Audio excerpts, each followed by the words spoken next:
Assalamualaikum warahmatullahi wabarakatuh. Solih-solihah. Amin. Bagaimana kabarnya hari ini? Semoga selalu sehat, selalu dalam perlindungan Allah Subhanahu wa Ta'ala, dan tetap semangat untuk belajar dimanapun, kapanpun, dari manapun, dan oleh siapapun. Baik anak-anak ibu yang solih dan solihah, kelas 8 SMP ITL Amin. Hari ini kita akan meneruskan bab 1 kemarin ya. Nah, hari ini kita akan membahas mengenai hukum Newton. Nah, hukum Newton ya, itu ditemukan oleh seorang matematikawan dan fisikawan yang bernama Isaac Newton.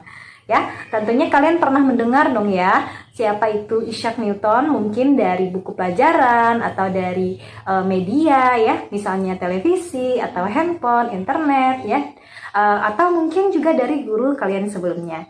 Nah, anak-anak ibu, Isaac Newton ini dia adalah seorang ilmuwan yang menemukan konsep gerak benda dan ia mencetuskan hukum 1 Newton, hukum 2 Newton, dan hukum 3 Newton. Nah, hari ini kita akan membahas hukum 1, hukum 2, hukum 3 Newton. Baik anak-anak ibu, nah untuk pengaplikasiannya dalam kehidupan sehari-hari juga akan kita ketahui. Baik, silakan simak penjelasan dari video Ustazah. Bunyi hukum 1 Newton. Jika resultan gaya yang bekerja pada benda sama dengan 0, maka benda yang mula-mula diam akan tetap diam, dan benda yang mula-mula bergerak lurus beraturan akan tetap bergerak lurus beraturan. Nah, solih-solihah, kita sudah membahas hukum 1 Newton ya. Nah, yaitu sigma F sama dengan 0 atau jumlah gaya sama dengan 0. Nah, hukum 1 Newton ini lebih dikenal dengan hukum inersia ya, karena mempertahankan keadaan diam atau mempertahankan gerak benda. Nah, bagaimana pengaplikasiannya dalam kehidupan sehari-hari? Ada 2 contoh. Yang pertama, jika kalian mengendarai sepeda atau sepeda motor atau di dalam kendaraan seperti mobil atau bus ya, tiba-tiba kendaraan tersebut merem mendadak. Nah, otomatis tubuh kalian akan maju ke depan ya, karena tubuh kalian sedang mempertahankan keadaan geraknya. Nah, kemudian contoh yang kedua ya, jika kalian dalam suatu kendaraan yang dalam keadaan diam, kemudian kendaraan tersebut tiba-tiba berjalan ya, berjalan dengan begitu saja ya. Kemudian tubuh kalian pasti akan kaget dan tersentak. Nah, kemudian tubuh kalian juga akan terdorong ke belakang. Nah, itu membuktikan bahwa tubuh kalian atau kita mengibaratkan tubuh kita ini benda, maka tubuh kita atau benda tersebut itu akan mempertahankan keadaan diamnya. Nah, jadi hukum 1 Newton itu adalah hukum yang mempertahankan keadaan gerak benda atau keadaan diam benda, ya, sehingga gayanya adalah sama dengan 0.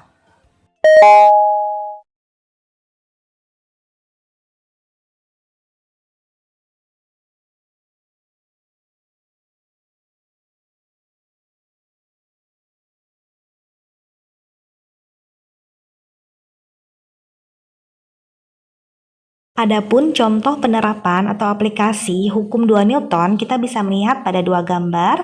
Gambar pertama, Ahmad sedang mendorong troli yang tidak ada muatannya ya, sedangkan massa troli tersebut adalah 5 kg.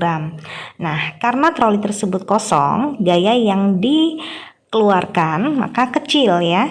Nah, percepatannya besar, semakin cepat dia mendorong. Sebaliknya, pada gambar yang kedua, Ahmad mendorong troli yang mempunyai muatan-muatan. Nah, massanya dari benda-benda atau muatan tersebut adalah 50 kg.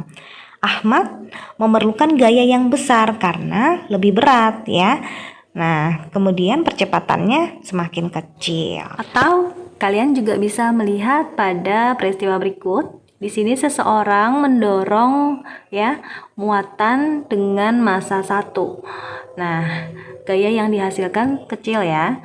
Nah, kemudian seseorang lagi mendorong massanya ditambah 4 kali lipat muatannya ya, 4 kali lipat. Gaya yang dihasilkan atau dikeluarkan harus lebih besar karena muatannya lebih banyak, lebih berat.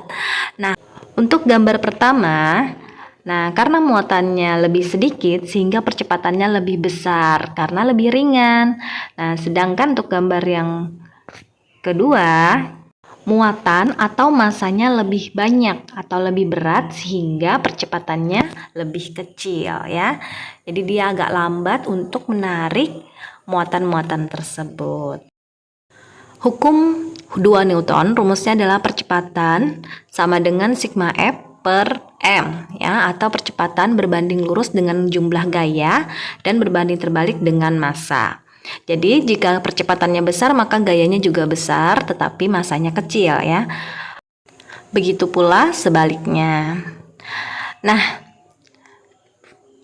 untuk A ini adalah percepatan ya, satuannya meter per sekon kuadrat. Sedangkan M ini adalah massa benda, satuannya adalah kilogram. Kemudian untuk sigma F atau jumlah gaya, resultan gaya, satuannya adalah Newton.